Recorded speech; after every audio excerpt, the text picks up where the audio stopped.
আজ রান্না করব মাছ, আদা রসুন বাটা, জিরে বাটা, ডাঁটা আলু কুচোনো। গ্যাসেতে একটা হাঁড়ি বসালাম, হালকা করে তেল দিলাম, তেলটা একটু গরম হোক।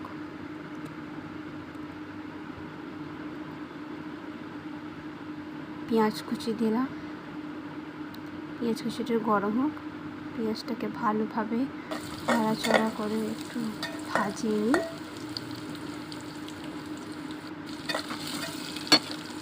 ভাজতে ভাজতে একটু আদা রসুন বাটা, জিরে বাটা দিয়ে ভালো করে কষিয়ে নিলাম।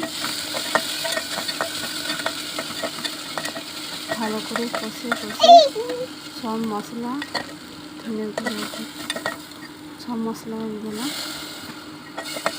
ভালো করে মশলাটা কষিয়ে রান্না করে ডাঁটা আলু দিয়ে ভালো করে কষবে। এবার ভালোভাবে নেড়ে চেড়ে কষে নিলাম।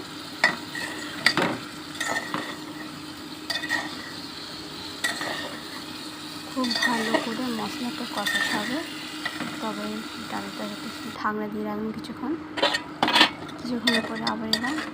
ভালোভাবে কষিয়ে যতক্ষণ না তেলটা বেরোয় ততক্ষণ হয়। নুনের সাথে যত পারে তত কষে।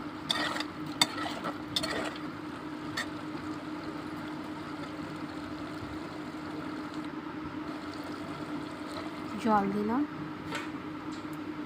আপনার যতটা জল দিয়ে দেবেন। তরকারি কি সুন্দর কালারটা কষার হাতে করা, যত কষবে তত তরকারির টেস্ট সেই স্বাদ। মাছ ভাজা দিলাম। আপনারা যদি চলে আসতে চান আমার